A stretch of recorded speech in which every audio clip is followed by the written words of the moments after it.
Hello everybody, welcome back to Omni'Mori. There have been a couple changes. Now, be advised, there have been already a couple changes done after the last update, but I guess you could say this video is kind of a follow-up for the update, kind of showing off what has happened. Anyways, we're gonna dive right on in. First couple things, apple trees were not detecting other variants of the lumber axe. That has since been changed so that they should properly register now. Let's see, we also added more jewelry slots, earrings, armlets, and I think there was one or two other things. But yeah, there are more slots. Oh yeah, bracelets for you to be able to equip things. So yeah, you can have armlets, earrings, and bracelets, all the wonderful stuff. There might be more further expanded later on down the line. Another thing is, armors are now craftable. The Sark set armors, so even though they don't look the greatest, but then again, I guess you could say they're kind of a resurrection of an old armor that I really liked from a game from long ago. Alright, sorry for the sudden change in scenery, but I wanted to show off a couple examples. Like, here's a silver armlet, a amulet. Let's see, can we find an earring? Earring, let's see. There's a silver earring. So yeah, and yeah, you can find them all at the accessory shop. Trees have gotten a couple more options instead of looking like the standard cells, so that there's a bit more variant. Although the ones that you may want to go after the most would be the apple ones, which kind of stick out in the snow we see. But still, they're pretty freaking good to get.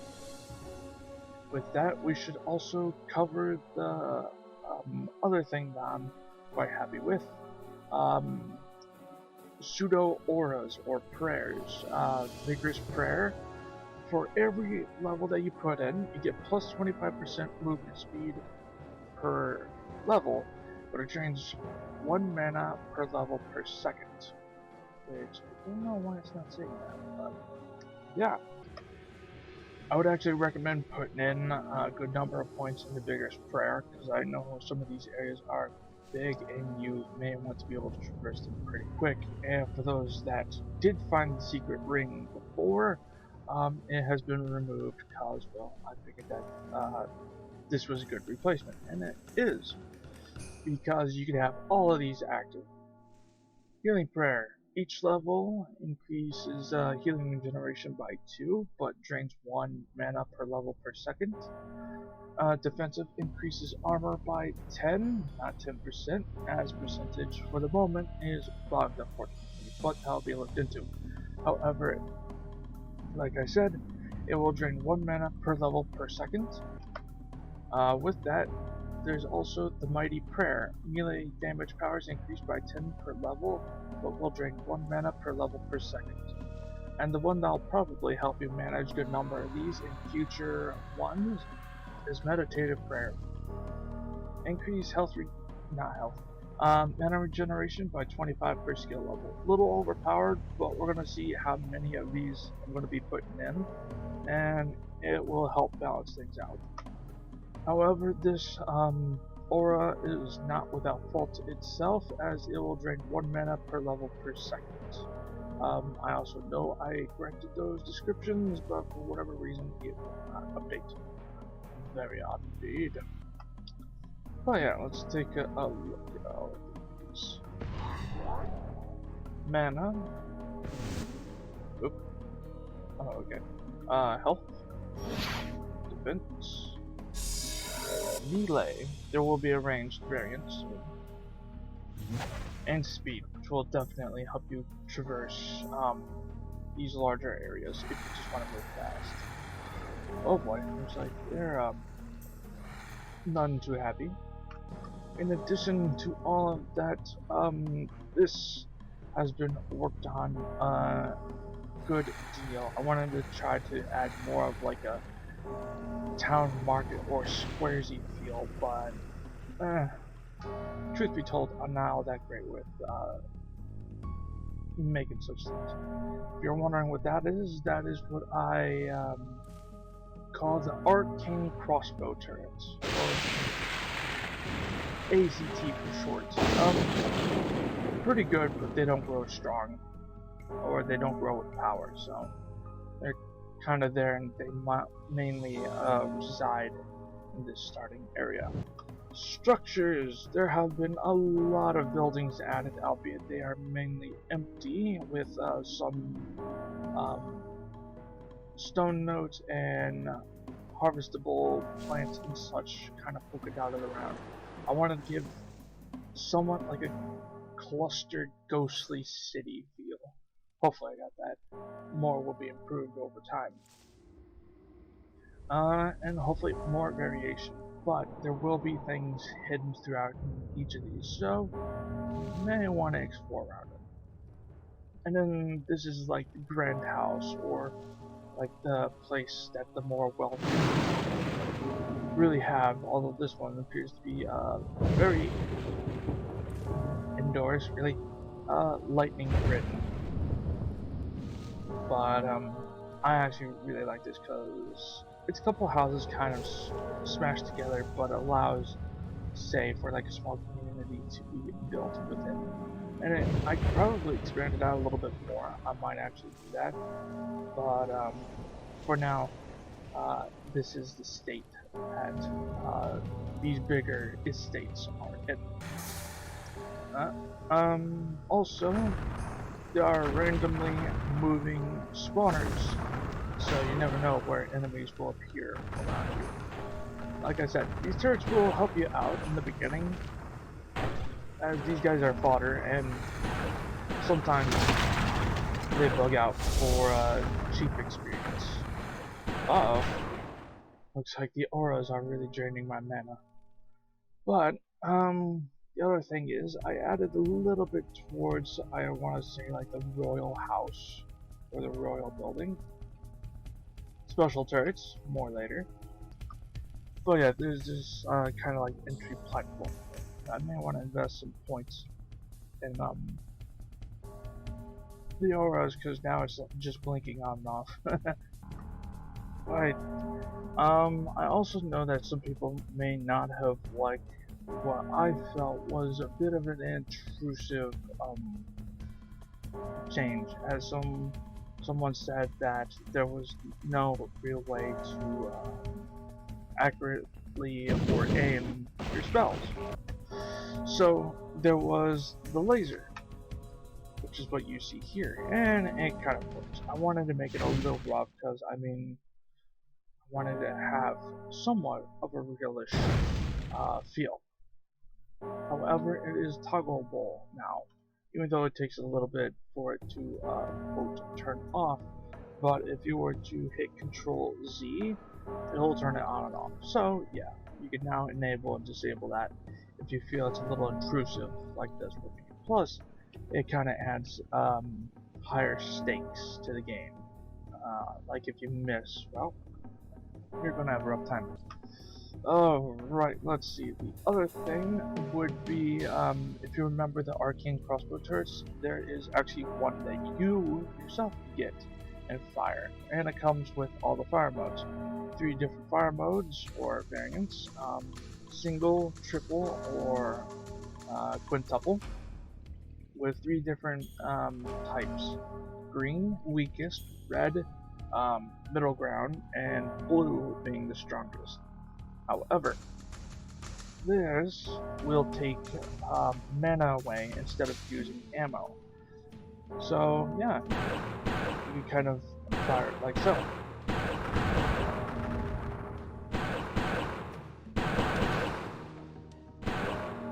It's a little buggy, projectile wise, I'm seeing, because it is not showing the trail like it did when I was working with it. I don't quite know what's up with that. I tried looking into it before release, but crunch time and life was not playing nice, so unfortunately that is in there. But that will be worked on, as well as a couple other things. But As you gradually cycle through the ammo types and use them, the ammo cost gradually increases. Green arrow, each one costs 1 mana. Red, each one costs 2 mana. And blue costs 3 for each arrow. So like if you have blue arrow times 5 for the 5-shot, it's going to cost you roughly 15, but that's not all. They also scale up with, I guess the first series or the single point skills, where it will increase with your spell power. So the higher your spell power is, the stronger this will be, not just with your spells. This is kind of the first, what I want to call Arcane Weapons, where it will siphon your mana. Plus, the meditative aura will help you out, especially when you go like this. Because it's not just the damage that increases, it's also, though very slightly, it also increases mana cost. Kind of a balance, but hey, if you got good mana regeneration and a high cap, you should be good, and you should not be worried. Oh yeah, you spend the turn like this.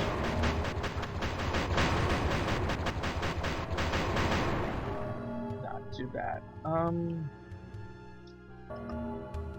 Let's see, some spells did get a couple tweaks here and there, because I felt they didn't fit right, or their damage wasn't right. Things will be tweaked over time, that's inevitable, but for now I am happy with how things are.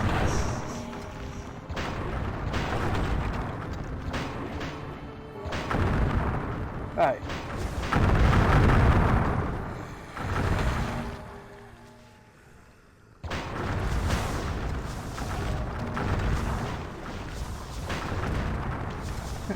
This is not very strong. In the beginning, it's pretty strong, but once we go to the other area, which I'll show you real quick. Alright, so we are in the Necropolis. I'm gonna go for the blue arrows. I'm gonna dive right on in the weird physic bone that I'll try to launch you around.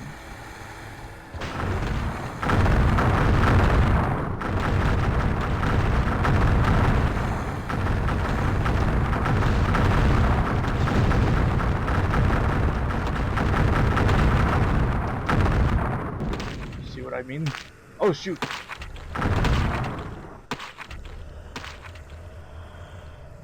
This is not fun. Nah, this is actually fun. Enjoy the fire mine. Anyways, we got this huge area that can be utilized now. There are a couple offshoots here and there with more quite possible to be added, but for now, it's just huge underground catacombs of which you could explore around, and I really want to expand it further and make it as deep as possible. That's why this door is here. So yeah, the Necropolis has gotten a major add-on. I can see a blasted thing. Editor's note. Oh, that's kind of creepy looking. Gotta add more torches around. Need more light. Oh, here we are. Oh no.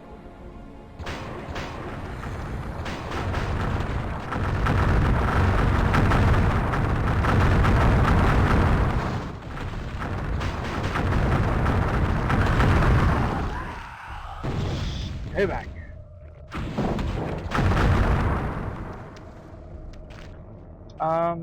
Why are these guys so strong? It's mainly because they're like level 1000. They have way higher defense.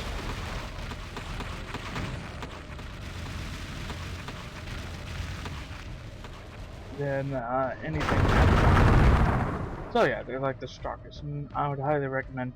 Oh jeez, I'm trapped. Uh oh. Oh, this is not good. Let me through. Let me out. I don't want to be here. Yeah, so be careful if you go in deep. They will also most likely be upgraded to be tougher as time goes on, primarily because I want it to be hard. I want it to be more difficult the farther down you go. And these guys, even though they are kind of slap-hazardly put together, but I guess you could say they are the elite warriors. Now, for the moment, these guys are acting as like a super heavy guard with the capability of casting all sorts of spells, so you may not want to mess with them. As if you think the guys in the Necropolis have heavy armor, these guys are far heavier, if not insanely difficult. And note, the enemy will eventually be able to have these guys as well. So yeah, you may want to be prepared for fighting against things that have obscenely high armor. Also, quick tidbit of lore, or whatever you want to call it. How you can tell something is an ally from a foe. Allies have blue eyes, those of neutral have white, and those of hostile or corrupted have red. So if you see red eyes, beware. Assorted trees also added here, also for some reason, odd amount of lag. But then again, as this place grows and expands, I guess that is to be expected. As you might be able to see off the bat, a couple more buildings have been added to the market portion of the quote outskirts city, or for now I'm calling it outskirts city or just city. But yeah, a couple buildings, mainly like tavern slash inn style thing, where eventually you'll be able to purchase a room. A couple more farms and water has been added to kind of give the feel for the moment as placeholder resources as I kind of figure out the whole infrastructure and what is really needed. As to be honest, I never played any economy games, so it's a little odd for me personally to be able to kind of make my own. The resident district has gotten more or less the same treatment with more buildings, and hopefully maybe NPCs, quests, and other things, as well as idea for maybe an underground sewer or aqueduct add-on. Holy hell, it is dark here. I may improve the light, but no changes to the quote hell level. Well, that's pretty much all there is really, as I figure out my rhythm, how things go and such. I hope to be adding more real soon, as well, things are going. And I would like to especially thank each and every one of you. No matter how big or small, any and all support greatly helps. It could be even as small as a simple little view, or watch the entire video. No matter what, either way, thank you very much. I greatly appreciate it, as I'm sure that the game is fairly rough cut. People might not like it. I know people won't like it, but it is what it is, and it's more or less what I wanted to really do. So, it is what it is, like I said. I mean, I'm enjoying it. I've been playing it a lot more than, say, any other game that I've really played. And I used to play a lot of them, like Warfare and such. So that's kind of speaks to it. I'm quite happy. Well, I'm gonna go get back to work. To thank each and every one of you. If you want to help support my projects, such as YouTube, working on this, and other things, I do have a Patreon, which is greatly appreciated. but not required. It does help out though. Anyways, I hope you guys enjoy the update. If there's any problems, please let me know. If you have maybe an idea or two, throw it down in the comments and I'll see if it could possibly fit in. And I'll see you guys later.